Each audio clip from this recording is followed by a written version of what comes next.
É fácil para cada um de nós relacionar a fé com atos religiosos, como o culto, como a liturgia, como orações, ou com alguns conceitos, como doutrinas corretas, verdades bíblicas. Mas muitas vezes nós temos a dificuldade de relacionar a fé com o dia a dia, o nosso cotidiano, os outros 6 dias na semana. Por vezes, nós podemos ter a sensação de que na vida estamos entregues à nossa própria sorte. Cada um de nós carrega no coração expectativas, sonhos, desejos, muitos deles apresentados a Deus em oração, com fé, com fervor, talvez em algum caso com uma leve esperança de que algo aconteça, e muitas vezes a vida se apresenta diferente das nossas expectativas. Por vezes olhamos ao lado também, e vemos algumas pessoas que aparentemente são bastante religiosas, mas elas parecem não nos inspirar para a vida cristã. Algumas parecem estarem meio desconectadas da realidade. Algumas outras parecem usar a religião como uma espécie de muleta, demonstrando-se aparentemente incapazes de encarar a realidade. Inclusive, alguns que não creem em Deus acusam a todos nós cristãos de, em alguma medida, vivermos assim. A dificuldade de encararmos a vida como ela é, leva à crença em algumas fábulas. Como é possível para nós termos uma fé que nos ajude a encarar a realidade da vida com graça, sem ceticismo e sem cinismo? O que significa, biblicamente, ser uma pessoa abençoada? Qual é o lugar do sucesso e a prosperidade na vida do crente? Ou até mesmo como relacionar alguns aspectos tão naturais e alguns aparentemente até carnais, como o matrimônio ou a intimidade sexual com a fé bíblica. Como os filhos do pacto, aqueles filhos que Deus deu aos crentes, aliancistas em sua doutrina, vêm a desfrutar das bênçãos divinas reservadas pelo Senhor aos filhos do pacto, das mais superficiais às mais profundas. São questões como essa que eu gostaria de levantar nesta noite. Eu lhe convido a abrir a palavra de Deus no livro de Gênesis, capítulo de número 26, para juntos acompanharmos a trajetória de Isaac e sua família, num período específico de sua vida. Um momento de adversidades, situações adversas vêm a todos, crentes e incrédulos. Ninguém está livre de nada nesta vida, nem do bem, nem do mal. O Senhor Jesus disse que assim como a chuva e o sol vêm sobre justos e injustos, também as tragédias vêm sobre todos os seres humanos, sem primeiro checar qual o seu nível de espiritualidade, para ver se ele merece ou não experimentar alguma coisa. Mas não é incomum nós encontrarmos pessoas com crise, ao tentar fechar uma equação que não bate, entre uma conta direta entre fé, fidelidade e sofrimentos ou dificuldades que encontram na sua vida. O versículo 1 do capítulo 26 nos fala que houve uma fome na terra, como nos dias de Abraão. E Isaac, então, foi ter com Abimeleque em Gerar. Esaú e Jacó, seus filhos, estavam crescendo. E vinham as demandas naturais da vida. Já adultos, era natural o desejo de casar e constituir família, encontrar uma esposa, ter filhos. Isso vinha sobre o coração dos filhos de Isaac. Mas havia um problema. A Palestina estava habitada por povos ímpios. Práticas de idolatria, imoralidade e injustiça social não eram a exceção, mas era a regra no meio daquele povo todo. O que para algumas pessoas não seriam elementos impeditivos, para a família da fé, esses sempre foram elementos de alerta significativo. Cuidado com quem você vai se envolver. Há riscos envolvidos. Não basta um olhar cativante e sentir borboletas na barriga para que se justifique um casamento. Há mais coisas envolvidas, há mais questões em risco aí, e não foi diferente com a família patriarcal. Havia uma apreensão, com certeza, no coração dos pais, devido à fé que tinham, e a consciência de riscos sobre a vida dos seus filhos. Seguindo a narrativa de Gênesis 26, nós vamos ver como as provações da nossa vida tem o poder de revelar o mais profundo do nosso coração. Pois na mesma circunstância, tanto veremos que Isaque confirma a sua santa vocação, apesar das suas falhas, quanto Esaú evidencia a apostasia do seu legado de fé através das suas falhas. Um confirma e o outro evidencia o oposto. Oremos ao Senhor. Deus bendito, nós estamos diante da Tua presença, porque Tu és a fonte de toda boa dádiva. Toda graça que necessitamos vem de Ti. Tudo que necessitamos para viver. Tu nos sondas e nos conheces. Conheces as nossas aflições, nossas angústias, sonhos, expectativas frustradas. Ó Deus, é em fraqueza, em absoluta consciência de inadequação, que busco a Tua graça e que oro juntamente com a Tua igreja, suplicando a Tua iluminação. Que Tu nos socorras, que Tu nos assistas nesse instante, pela iluminação do Teu Espírito e Tua graciosa companhia redentora. Em nome de Jesus. Amém. Amém. O tema, queridos, que eu proponho, portanto, para a nossa reflexão esta noite, baseado em Gênesis 26, é a confirmação no pacto de graça. Acompanhemos a leitura do capítulo que passo a fazer nesse instante. Sobrevindo fome à terra, além da primeira, a vida nos dias de Abraão, foi Isaque a Gerar, avistar-se com Abimeleque, rei dos filisteus. Apareceu-lhe o Senhor e disse: não desças ao Egito. Fica na terra em que eu te disser. Habita nela, e serei contigo e te abençoarei. Porque a ti e à tua descendência darei todas estas terras e confirmarei o juramento que fiz a Abraão teu pai. Multiplicarei a tua descendência como as estrelas dos céus e lhe darei todas estas terras. Na tua descendência serão abençoadas todas as nações da terra, porque Abraão obedeceu à minha palavra e guardou os meus mandamentos, os meus preceitos, os meus estatutos e as minhas leis. Isaque, pois, ficou em Gerar. Perguntando-lhe os homens daquele lugar a respeito de sua mulher, disse: é minha irmã, pois temia dizer: é minha mulher. Para que, dizia ele consigo, os homens do lugar não me matem por amor de Rebeca, porque era formosa de aparência. Ora, tendo Isaque permanecido ali por muito tempo, Abimeleque, rei dos filisteus, olhando da janela, viu que Isaque acariciava Rebeca, sua mulher. Então Abimeleque chamou a Isaque e lhe disse: é evidente que ela é tua esposa. Como, pois, disseste: é minha irmã? Respondeu-lhe Isaque: porque eu dizia para que eu não morra por causa dela. Disse Abimeleque: que é isto que nos fizeste? Facilmente algum do povo teria abusado de tua mulher e tu atraído sobre nós grave delito. E deu esta ordem a todo o povo: qualquer que tocar a este homem ou a sua mulher certamente morrerá. Semeou Isaque naquela terra, e no mesmo ano recolheu 100 por 1, porque o Senhor o abençoava. Enriqueceu-se o homem, prosperou, ficou riquíssimo. Possuía ovelhas e bois e grande número de servos, de maneira que os filisteus lhe tinham inveja. E por isso lhe entulharam todos os poços que os servos de seu pai haviam cavado nos dias de Abraão, enchendo-os de terra. Disse Abimeleque a Isaque: aparta-te de nós, porque já és muito mais poderoso do que nós. Então Isaque saiu dali e se acampou no vale de Gerar, onde habitou.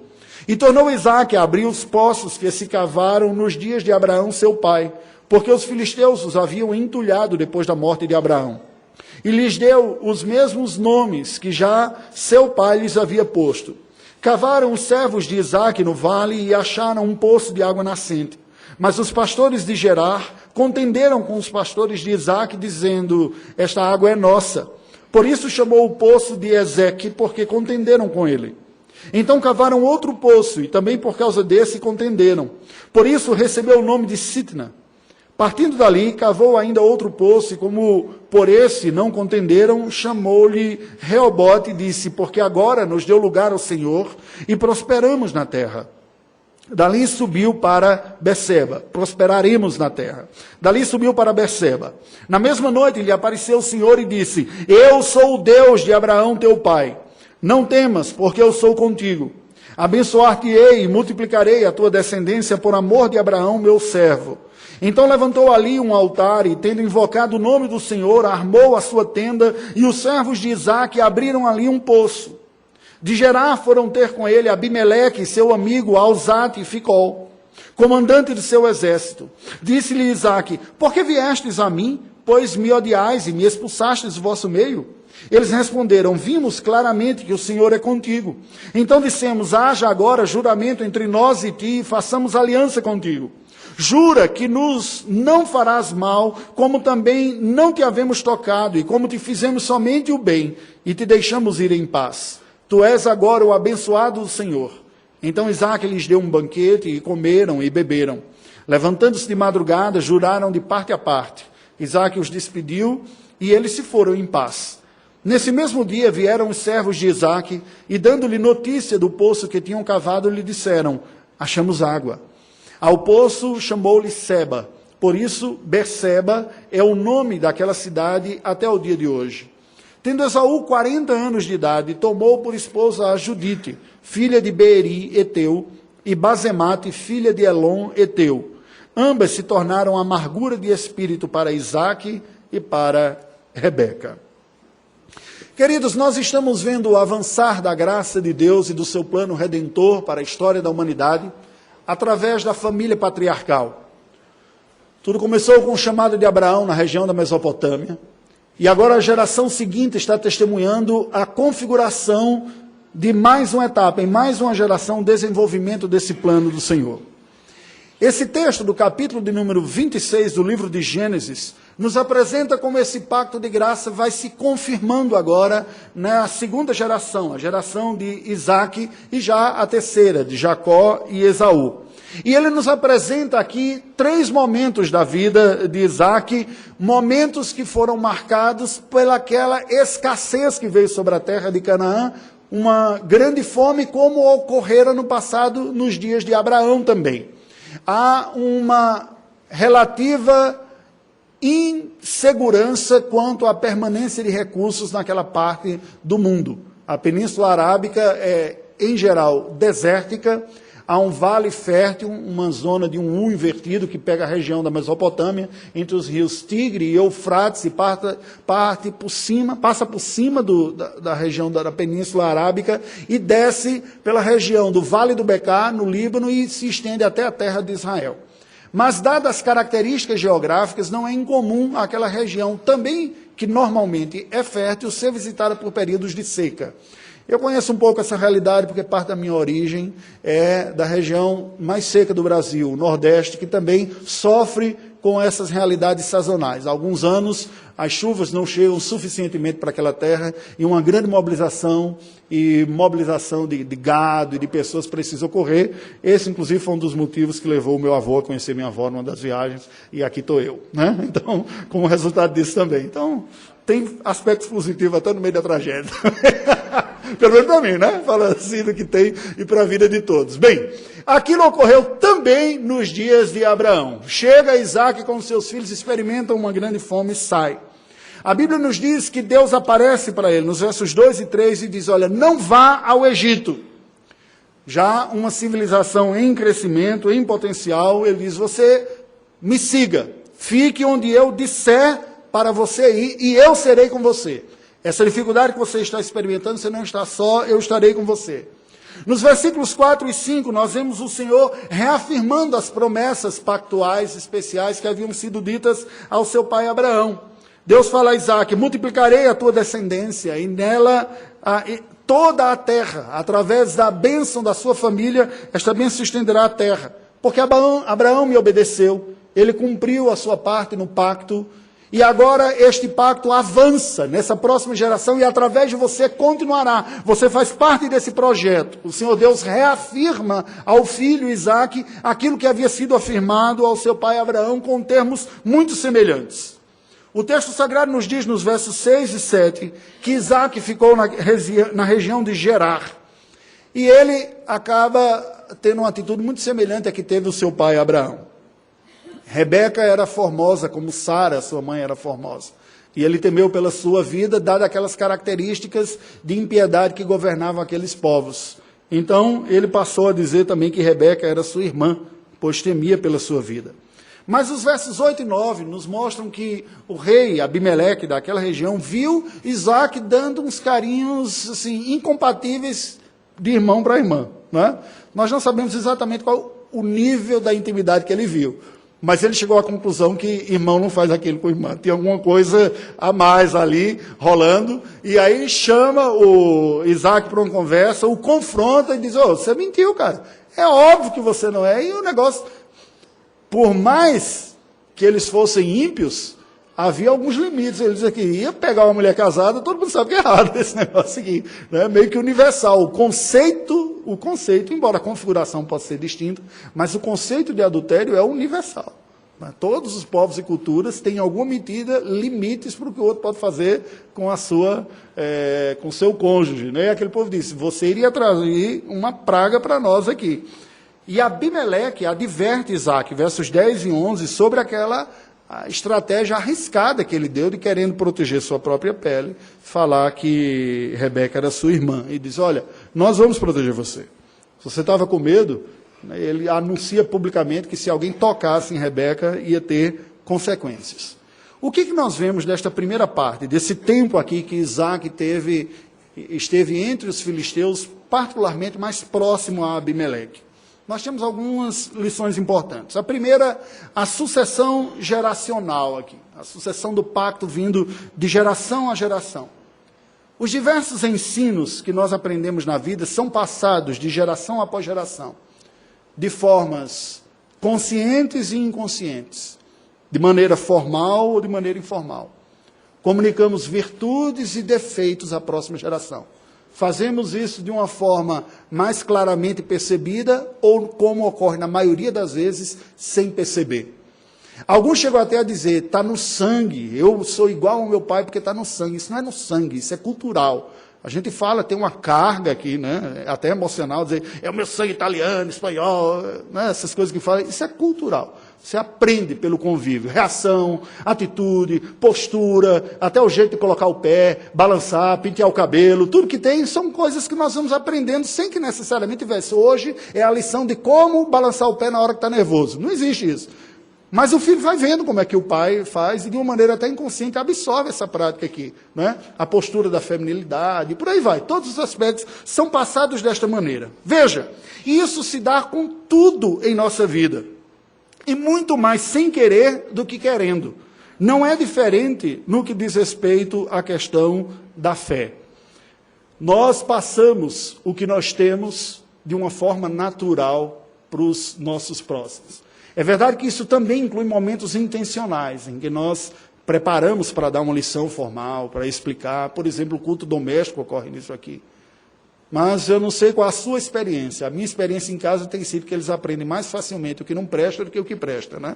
Então, você olhar assim, parece que os defeitos saem mais facilmente do que aquilo que a gente quer passar como virtude. É mais fácil aprender pelo padrão da vida do que pela ruptura da fala. Quando nós cortamos a realidade e vamos dar uma aula professoral. Tudo isso é comunicado no contato. E assim caminha a humanidade. Com relação à fé, não é diferente. O pacto geracional é um legado de fé que nós comunicamos. Deus reitera a cada geração a sua promessa pactual. A semelhança das palavras aqui não diz respeito simplesmente a um projeto familiar. É um projeto que faz parte de tudo que Deus está fazendo na história e que levaria séculos para se desenvolver até a vinda do nosso Senhor Jesus Cristo. É verdade que as famílias patriarcais experimentavam um momento singular. Era uma única família através da qual a família da fé haveria de se espalhar e algumas peculiaridades, portanto, vinham sobre ele. Mas essa maneira e esta responsabilidade que os pais têm de comunicar aos filhos o que receberam da parte de Deus é um princípio que não muda na Escritura Sagrada. Inclusive não muda de aliança, da antiga para a nova aliança. Nós temos um currículo aqui chamado Filhos do Pacto que se baseia nessa verdade. Primeiramente, é responsabilidade dos pais treinarem os seus filhos para assumirem o posto da próxima geração. Dizer, agora somos nós que fazemos a obra de Deus e estamos assumindo em nossa geração aquilo que Deus está fazendo. A bênção de Deus é comunicada pela companhia, pela proximidade, pela provisão que os pais oferecem e de aspectos naturais e aspectos espirituais, pela mediação, por perceber-se responsável, instrumento, e pelo privilégio, é verdade, também responsabilidade, de serem instrumentos nas mãos de Deus, de formar os discípulos que Deus naturalmente nos confia como filhos. Estou falando nessa categoria geral, é claro que há exceções, né, agregados e outras coisas todas mais. O ser humano, entretanto, sempre responderá dentro dos limites da sua percepção. Percepções naturalmente dadas pelas capacidades linguísticas, pela capacidade educacional, pela capacidade intelectual, mas capacidades também espiritualmente dadas, pelo novo nascimento, pelo despertar espiritual para a nova vida em Cristo Jesus, que não está em nós a competência de fazê-lo, mas Deus dá, e estas coisas não são contraditórias. Deus usa as capacidades naturais e os componentes naturais para comunicar também as competências espirituais à próxima geração. E é nesta certeza e esperança que nós nos engajamos neste propósito. Isaac comunicou com o que ele conseguiu comunicar. Passou para a geração seguinte o que conseguiu passar. Mas repetiu também seus vícios, seus erros, seus pontos cegos e seus pecados. Ele acaba reproduzindo aquilo que viu no seu pai. O seu pai, numa situação de medo, preferiu proteger sua própria vida, dizendo uma mentira sobre a sua mãe como não sendo mãe, para garantir a sua segurança e expor a sua esposa a uma situação de perigo. O que fez Isaac? Filho da fé. A mesma coisa. Nós temos que estar atentos que nem sempre porque os nossos pais agiram desta maneira, ou os nossos avós agiram daquela maneira, é a maneira correta de agir. É preciso ter humildade e até mais, maturidade, para percebermos o que há de bom que nós herdamos, mas termos também a sabedoria para perceber que nem tudo foi positivo. E isso sem crise. Quanta terapia não seria jogada fora se a pessoa disse, meu pai, que eu pensei que era um herói, minha mãe, depois descobri que ele era pecador. Eu digo, é? Você descobriu depois? Que coisa, né? E a pessoa diz, como pode? Ele me comunicou coisas tão maravilhosas, mas também fez coisas erradas. É mesmo? Pois bem, assim é a humanidade. E assim ocorreu com esta geração aqui também. Isaac aprendeu muito da parte do seu pai, quem Deus é, o que ele requer, como viver, como trabalhar, como dar duro na vida, o que o Senhor é a sua vida, mas aprendeu também alguns ajustes que não foram bons. E tanto é que tanto Abraão foi confrontado por Abimeleque, um outro provavelmente, pai ou avô desse outro aqui, porque Abimeleque não é um nome pessoal, embora depois na Bíblia vai aparecer alguns outros tendo o nome pessoal de Abimeleque. É mais um título, como Faraó seria um título. Abimeleque literalmente significa meu pai é rei, mas pode ser pai de um rei ou meu pai um rei. Era um título de nobreza dos povos filisteus. E tanto o Abimeleque, pai, havia confrontado Abraão por essa estratégia, como agora o filho ímpio também acaba confrontando o fiel nessa postura. Curioso isso, não é? Deus salvou Abraão. Deus, pela sua graça, salvou Isaac pela fé que eles tiveram em Deus. Não porque eles foram pessoas sem falha alguma, de conduta ilibada e um exemplo perfeito de fé. Olhar dessa maneira é irreal, e é idólatra, e é injusto com seus pais. Se você é adolescente ou jovem, e está naquela crise, eu lhe digo, é injusto. Seus pais são seres humanos. Há um cântico antigo que diz, né? Assim como os nossos pais, que falava disso. Como os nossos pais. E um dia vocês vão ser pais. E também vão sentir o olhar dos filhos para vocês com uma expectativa irreal do que é. Então isso é o que a palavra de Deus nos diz. Há uma lição de pacto redentor aqui. Presta atenção, e esta é a última lição dessa primeira parte. Nós não anunciamos, nem vivenciamos uma religiosidade autoelevatória, marcada pelo desenvolvimento da consciência ou pelo aprimoramento por um esforço autoemancipador. A minha capacidade de ser diligente, de estudar, de analisar, de aprender, de tomar decisões, de dar um exemplo de piedade, essa não é a religião da Bíblia. Se você pensa assim, eu gostaria de lhe alertar para dizer, você não está seguindo a religião da palavra de Deus. Não é isso que nós anunciamos. Não, definitivamente. Nós anunciamos um pacto de graça. porque também somos pecadores. É um pacto de graça, nós somos salvos de uma merecida condenação. Quando a sua visão religiosa é uma visão de austeridade, de autoproclamação, indulgência e exemplo próprio a ser seguido com orgulho, você terá muitas crises na sua vida. Inclusive a dificuldade de saber lidar com as coisas que não são legais.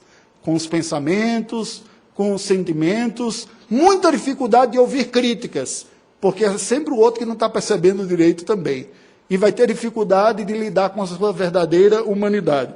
Você também terá pouco devoção, gratidão e amor pelo Salvador, porque você sentirá que não precisa tanto de um Salvador assim, uma vez que você é tão dedicado e tão esforçado em fazer as suas coisas. E isso é terrível. Nós somos salvos de uma merecida condenação, salvos por um Deus santo, pessoal, poderoso e gracioso. É Deus quem nos salva. Nós somos salvos pela fé nele, para crescermos afetados nesta relação redentora. Aqui entra a santificação. A santificação é resultado de comunhão, de caminhar com Deus, de conhecê-lo, de viver com ele. Você vai sendo afetado. Gente, este é o princípio bíblico. Sobre casamento, Paulo fala isso, diz: o esposo incrédulo é santificado no convívio da esposa crente e vice-versa. Quando as pessoas vêm a converter depois de casar, não é assim que fala? O convívio com quem é do bem e melhora a gente. É isso que ocorre conosco e Deus. Eu estou caminhando com Ele, eu estou crescendo, eu estou adorando, eu estou tendo comunhão com Ele, e nessa jornada vamos sendo santificados. É isso que anunciamos, uma salvação que está fora de nós e que vem a nós por graça e misericórdia, e que nos aperfeiçoa, e que nós podemos dizer com toda certeza: o que sou é resultado do que Deus tem feito. O que ainda falta fazer é resultado da minha safadeza mesmo. Aí você pode dizer dessa forma. A confirmação no pacto de graça se deu em Isaque durante o tempo no qual ele viveu próximo a Abimeleque, pela repetição dos atos do seu pai Abraão. A segunda porção do texto, vai do versículo 12 ao versículo 25, nos mostra essa confirmação do pacto de graça, ou esse amadurecimento, no tempo de Isaque em Gerar, agora já não próximo de Abimeleque. Nos versos de 12 a 14, Isaque semeia e colhe abundantemente. O Senhor lhe dá uma grande prosperidade, a ponto dos filisteus o invejarem. Os versículos 15 e 16 nos dizem que aqueles pastores e servos de Abimeleque vieram a entulhar os poços cavados pelos servos de Isaque. Esse cara está se dando muito bem aqui, vou boicotar. Né? Por aí fora o pessoal diz: olha, tem olho gordo e vai atrapalhar a vida aí. Eu não posso mostrar que está sendo muito bem não, porque senão dá azar. Né? Isso, ó. Não estou dizendo um azar, mas as pessoas ficarem assim, ao invés de satisfeitos e alegres com a prosperidade do outro, elas se sentem ofendidas, alguns até. E alguns, mais do que isso, dizem: não é justo não, eu vou atrapalhar a vida dele, ele vai pensar que vai viver feliz assim, não vai não, né? Eu vou dar uma cutucada nele aqui. Pois é, ocorria aquilo naqueles dias, já também, não é novidade alguma. Isaque sai, a Bíblia nos apresenta aqui que Isaque e Abimeleque tem aquela conversa, e Abimeleque diz: rapaz, você prosperou demais, está ficando inconveniente e difícil conviver com você aqui nas terras. Vaza, em outras palavras, né? Quem manda aqui sou eu que tenho direito, eu que sou o chefe, que sou o rei, você está crescendo muito e está ficando complicado. Né? Uma outra pessoa crescendo assim, tem gente que manda... Qualquer semelhança não é mera coincidência, não. Isso é o drama humano mesmo, né? Quando você vai se sentindo desconfortável por o crescimento de outros, né? Versículos 17 a 19. Isaque sai e se estabelece no vale de Gerar. Reabre poços entulhados, depois que Abraão havia aberto e os outros servos haviam fechado lá, os servos outros de Abimeleque. Nos versos de 20 a 23, nós vemos a contenda entre os pastores de Gerar e Isaque por poços. Isaque abre, depois vem outro e entulham. Aí ele deixa, vai no outro lugar, abre um outro poço, encontra água. Quando ele sai, os outros vêm lá e jogam o entulho e o poço fica imprestável de novo. Até que ele parte para a região de Berseba. Deus reaparece a Isaque, versículos 24 e 25, e reafirma a aliança a ele. Isaque o adora. Edifica um altar, invoca o nome do Senhor. O que nós aprendemos aqui? Nós aprendemos uma lição importante para a nossa vida, que é o realismo providencial. Preste atenção. Isso aqui demonstra a necessária maturidade espiritual para conduzirmos a nossa vida. Todos nós temos a responsabilidade de discernir os indícios da providência divina, a maneira lícita de cuidarmos da nossa própria vida. Raras vezes isso vem por direção sobrenatural, mas sempre vem como respostas e ações responsáveis, compatíveis com a realidade, a necessidade e a piedade. Veio uma grande fome sobre a região. Isaac não ficou, ai meu Deus, o que está acontecendo? Oh dia, oh sol, azar, você esqueceu de mim, me abandonou, onde Deus está gritando assim. Ele veio, tenha fome, não dá para ficar nesse lugar. A região montanhosa, ele desce para o vale de Gerar, que é uma região a oeste, um pouco a sudoeste, oeste e sudoeste de onde ele estava lá, de Hebron, de Manre, onde ele estava estabelecido, uma região mais baixa e com melhor condição de vida, até mesmo porque o reino de Abimeleque ali estava. Diferente da região montanhosa, mais alta, menos provida de recursos numa época de seca. Ele discerne as circunstâncias e toma decisões e vai em direção a elas. Uma outra lição que está ligada a essa é a integridade. Normalmente nós ouvimos as pessoas falarem da palavra integridade como sendo ausência de pecado, ou de erro, ou de incoerência, não é isso? Mas a palavra íntegro significa literalmente inteireza, ou totalidade. Tem a ver com a plenitude, a integralidade, se você quiser pensar dessa forma também. Após o temor idólatra entre os filisteus, no primeiro momento, quando Abimeleque o confronta, Isaac amadureceu na sua confiança em Deus. E ele percebe algo que é uma lição importante, que o seu filho não aprendeu aqui, como a gente vai ver logo adiante. E que, num certo sentido, já não tinha dado sinais de que aprendera. Deus cumprirá os seus propósitos. Nós não precisamos da mãozinha, especialmente se a gente vai fazer algo que ele diz que não é para fazer. Deus não precisa de ajuda ímpia, especialmente, para cumprir. Presta atenção. Se nós acreditamos num Deus que é soberano, que é santo e que é justo, não é lícito lidarmos ou usarmos com armas que são ímpias. Deus está no controle de todas as coisas. Aquele primeiro momento, Isaac cai na tentação de, papai fez, eu vou fazer também. Mas aqui ele amadurece mais. Ele diz, não é assim. Haviam ações de retaliação dos filisteus contra ele, e ele não combate o mal com o mal. Ele não se torna o cavaleiro das trevas, o Batman de Gerasite. Ele não faz isso daqui. Ele não se torna aquele que diz, não, eu vou usar uma ética um pouco mais para ser uma espécie de justiceiro aqui do que está ocorrendo. Ele aprende de que o método de Deus é um método de confiança na sua providência e usar as armas que lhe são lícitas. Ele trabalha duro e Deus o faz abençoado e próspero. Ele sofre retaliações, mas não revida o mal com o mal. Ele simplesmente segue adiante. O que é que a gente aprende disso aqui? O trabalho duro, o viver responsável, foi vivido como fruto de uma percepção piedosa.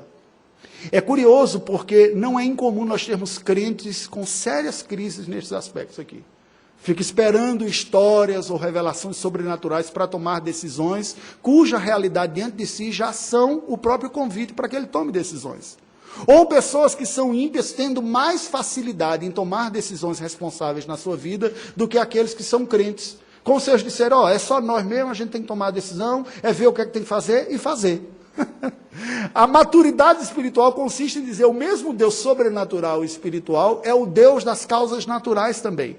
E se essas circunstâncias aqui estão, importa agir de maneira responsável diante delas, mas moralmente louváveis, com a aprovação da ética divina. Não estou livre para fazer tudo o que eu quiser. Assim, é importante que nós percebamos que essa maturidade foi se desenvolvendo na vida de Isaac, quando ele acaba por perceber melhor esta integridade. O Deus do sobrenatural também é o Deus do natural. O Deus de toda bondade e providência também é o Deus da aprovação, que tem o controle de todas as coisas. E me importa louvá-lo e exaltá-lo em todas essas características. E assim, Isaac cresce em piedade.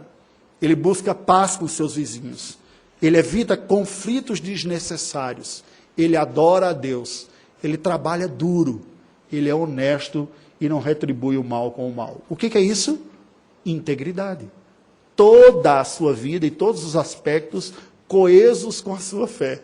E não numa espécie de bipolaridade entre o sobrenatural e o natural, como se o natural competisse ao capeta e o sobrenatural fosse coisa de Deus. Mas há um realismo pessoal presente aqui também. Isaac amadurece também na confiança nos seus tutores. Eu já citei brevemente isso, vou explorar um pouco mais.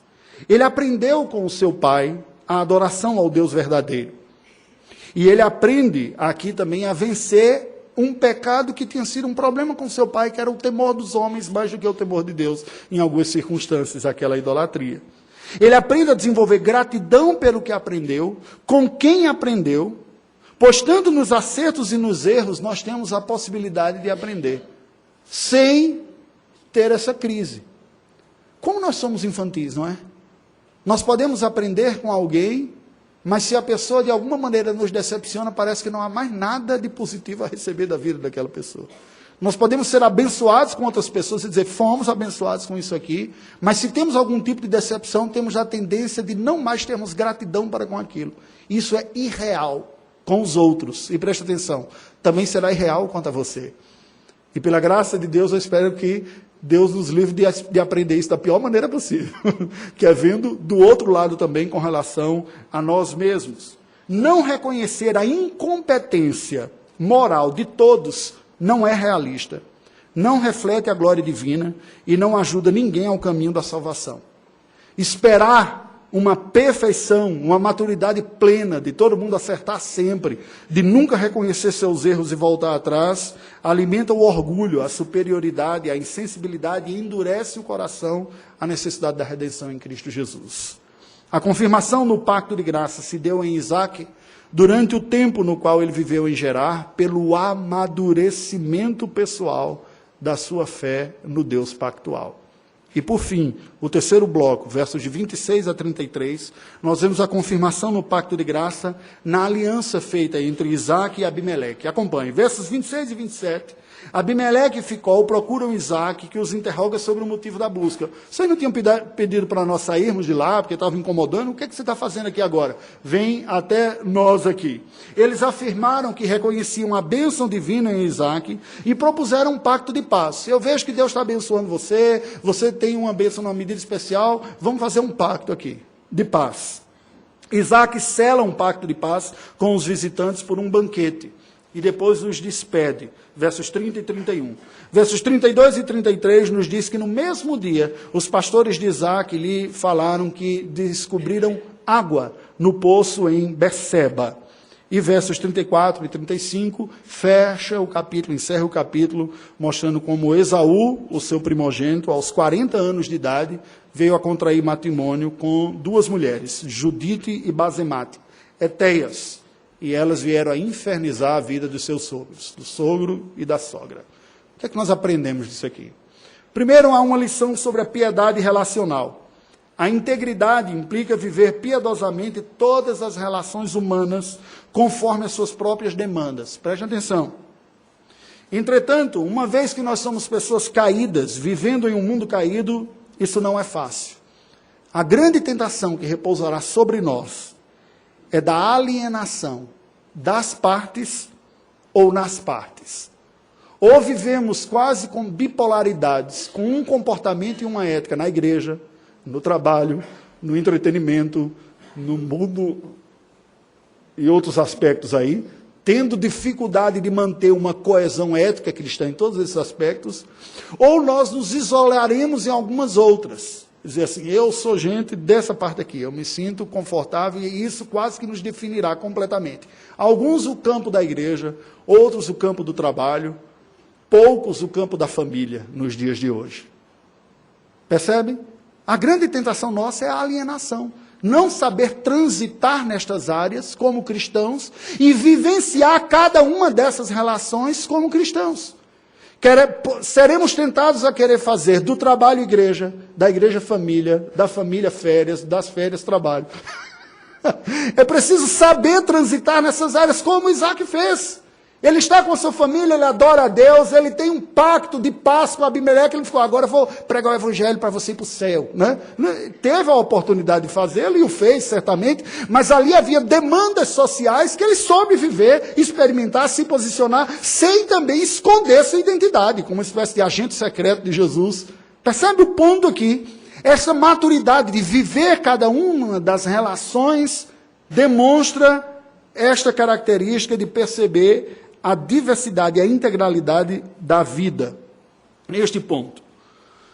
Há uma impiedade relacional aqui, descrita em Esaú.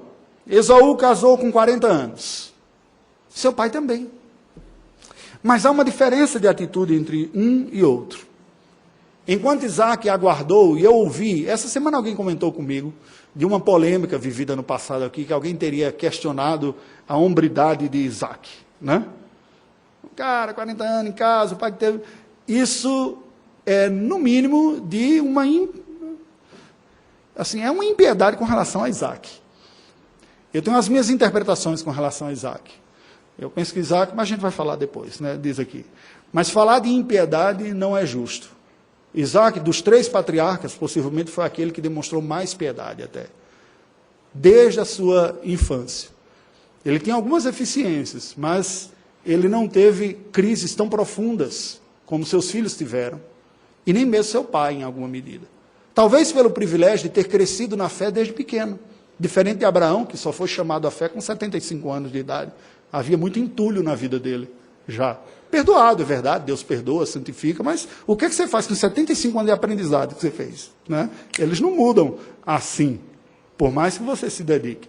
Isaac demonstra piedade. Esaú não. Esaú contraiu uma bigamia com mulheres hetéias que infernizaram a vida de sogros. A palavra em hebraico aqui foi traduzida no nosso português como simplesmente dizendo, trouxeram amargura de espírito. Mas a palavra indica para uma tristeza semelhante à do túmulo. Eles infernizaram, assim, quase que deixaram um ambiente de morte dentro de casa. É o nível do conflito familiar hard, né? Quando você experimenta, rapaz, é complicado quando fulano vem aqui em casa, mas estraga a festa de todo mundo. Toda família tem uma pessoa meio assim, né? Azeda, né? Que quando chega, assim, estraga, que vocês, ixi, ela vem para essa festa, eu podia não vir e tal, porque vai dar chabu no final das contas e tal. Pois é, essas mulheres o fizeram. Esaú entrou nessa história aqui. Aí nós fazemos algumas perguntas, né? O que ocorreu com Esaú? Ele não aguentou esperar por uma mulher piedosa? Ele disse, já estou 40 anos, o tempo está passando, é melhor garantir o que caiu na rede do que ficar esperando um que não vem aqui, né? Ele julgou o suficiente a química que rolou entre ele e elas. Olha, para quem não tem um coração piedoso, é uma tentação, né? Não só uma, vou levar 2, né? Aqui, e elas concordaram. Ou o que é mais provável? Ele viu em Judite e Basemate uma relação consensual de promessa de abundante satisfação, um acordo, elas toparam. Não foi consensual, ninguém transgrediu, não foi violência. Vocês percebem alguma semelhança desses argumentos aqui? Somos adultos e consensualmente chegamos a isso aqui. Essa satisfação é suficiente? Não. Há alguns paradoxos pactuais aqui, e esta última lição desta porção. A alegria das bênçãos da fé experimentadas por Isaac, da piedade reais, na relação pactual com Deus. E aqui ele tem a notícia, como que finalizando esse período, os pastores dizem, apareceu água no poço de Beceba, na região de onde ele vinha. Não é preciso mais ficar vivendo entre os filisteus. A gente pode voltar para um lugar onde tenhamos mais autonomia e capacidade de dirigir a nossa própria vida. Deixa-me abrir um parênteses aqui. Eu vou pedir um pouco mais de esforço, a tolerância sua com o tempo um pouquinho mais. Quantos de nós teriam uma maturidade espiritual para sair para um ambiente mais hostil, entendendo que são recursos da providência de Deus, sem comprometer a nossa piedade e a nossa espiritualidade? Sabendo usar na medida da necessidade, e não ser usado por aquilo e depois dizer, já deu, agora eu volto para aquilo que Deus está colocando. Quantos de nós teríamos essa maturidade? Quando chega a notícia, deu água em Berseba, Isaac diz, está na hora da gente voltar para aquela região. A vida estava próspera, houve muitas oportunidades ali, mas havia muitos riscos também. Tanto é que Esaú embarcou com um casamento com aquelas duas mulheres hetéias, ímpias, que infernizaram a vida dos seus pais. Sabe, no pacto de graça com Deus, nós vivemos com esses paradoxos. Desfrutamos a alegria, da bênção, da salvação, da adoração, de colher frutos, como Isaac experimentou. Mas também convivemos com sofrimento. Sofrimento por acidentes, como nesses dias está acontecendo com a população aqui de Brumadinho. Algo que nós não temos uma explicação de culpa, ou pode-se até buscar nesse sentido. Sofrimento por fruto de culpas que são nossas, erros que cometemos, pecados e colhemos consequências deles, alguns para o resto da vida. Sofrimento por culpas de outras pessoas. Não foi alguma coisa que nós fizemos, mas foi alguma coisa que outras pessoas fizeram e nos atingiram. E nós experimentamos. A questão é como viveremos como cristãos a lidar com tudo isso. Se o sofrimento e a dor, fruto de culpas dos outros ou de acidentes, elas se tornam a realidade dominante e determinante dos meus sentimentos, isso mostra que isto tem mais poder do que Deus na minha própria vida. Mas quando eu estou espiritualmente vivo, maduro e com a fé madura em Deus, não há sofrimento que seja capaz de me roubar a alegria e a capacidade de adorar e de servir ao Senhor. Ainda que na minha adoração eu escorra lágrimas diante de Deus, pela dor que sinto. É diante do Senhor que eu vivo. Sabe, quando o texto termina o capítulo dizendo que aquelas mulheres se tornaram amargura de espírito, eu fico pensando sobre o coração dos pais, que diz, nós fomos providos por Deus daquilo que necessitamos, mas estamos vendo pelo menos um dos nossos filhos se distanciando, revelando caráter, revelando escolhas que são tão distantes daquilo que nós cremos e que nós tínhamos planejado para a vida deles. Sentiram essa dor. Não é saudável, eu penso, como já ouvi algumas pessoas dizendo, não, eu não ligo, ensinei, agora é com ele. Você agir de uma maneira asséptica, emocionalmente falando. Mas não é saudável estas coisas determinarem o estado de sua alma. A nossa capacidade de encontrar em Deus a graça, a força, o consolo e a alegria deve ser maior do que a força vindo decorrente dos nossos sofrimentos na vida. A confirmação no pacto de graça se deu em Isaac, durante o tempo no qual ele viveu em Gerar, pela integridade da sua piedade, apesar dos riscos e das quedas cometidas. Eu gostaria de citar como ilustração final um pedagogo russo, na verdade bielorrusso, Lev Vygotsky, judeu russo, início do século XX, que desenvolveu uma teoria chamada Zona de Desenvolvimento Proximal. Nessa teoria, ele explica para uma pedagogia infantil que a maneira de você desenvolver a educação de uma criança é perceber a sua capacidade de aprendizado e pela companhia, tutoria, você expande a sua capacidade de desenvolver a partir de onde ele está, por exercícios que vão se ampliando. E eu gosto dessa teoria, porque ela explica e é compatível com a nossa fé. O que nós fazemos com relação à próxima geração?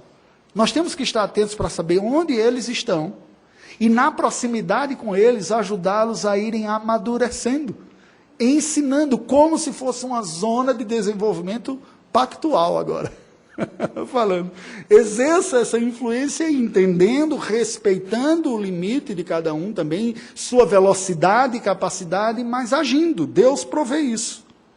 A mensagem original de Gênesis 26 demonstra o amadurecimento do filho do pacto, da consciência de pecados, à crescente confiança e devoção a Deus, da atuação trabalhista responsável aos relacionamentos de paz e prazer com descrentes. E, por fim, da vivência familiar pacificada ao pesar piedoso diante dos pecados cometidos pelos próprios familiares. A tudo, a graça é necessária e suficiente. A mensagem para nós é que o pacto de graça norteia, mapeia e apresenta diante de nós o caminho da vida íntegra, na relação conosco mesmo, individualmente, para que nos tornemos mais humildes e termos um melhor autoconhecimento, Quais são as minhas fraquezas, minhas tentações, o que eu tenho aprendido e como eu tenho reagido àquilo que tenho aprendido. Na minha relação com Deus, na sua relação com Deus, para que você cultive uma devoção viva e crescente em confiança e em satisfação na graça de Deus acima do poder das circunstâncias sobre a sua própria vida.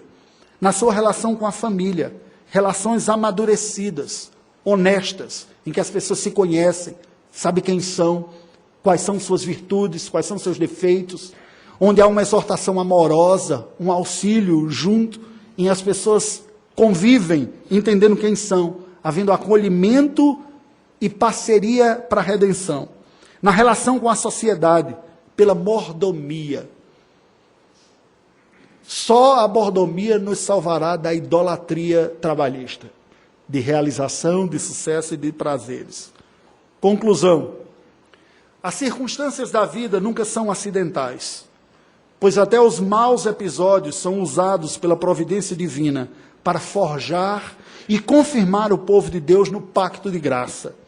Os dias maus têm um abençoado poder de revelar aspectos profundos do nosso coração, não percebidos até por nós mesmos, posto que estavam escondidos sob anestésicas camadas de fartas bênçãos.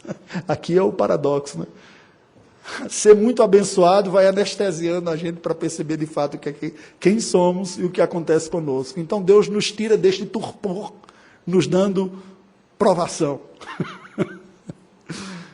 Enquanto uns respondem aos dias maus com uma crescente piedade e uma renovada confiança em Deus, aprendendo a reconhecer tudo como recursos da graça de Deus, eficaz, suficiente e operante em pecadores como nós, moldando-nos à imagem do seu Filho para o louvor da sua glória, já outros respondem às mesmas condições adversas, as mesmas, com uma reveladora idolatria, demonstrando pelas suas reações os falsos deuses aos quais servem, devotando-lhes sua confiança, seu amor, seu prazer, sua satisfação e o seu maior temor. Sendo assim, até a revolta, preste atenção, a desconfiança, a crise de fé, são frutos da rigorosa graça divina, pois oferecem a pecadores desatentos as condições de alma apropriadas para um arrependimento sincero e uma fé confiante na redenção exclusiva em Jesus Cristo, pela confissão de pecados e pela expressão a Deus da sua confiança em Cristo e na sua obra, que redime pecadores como nós, da condenação, da sedução e da reincidência dos nossos pecados. Curva a sua cabeça, vamos orar ao Senhor Deus. Senhor Deus e Todo-Poderoso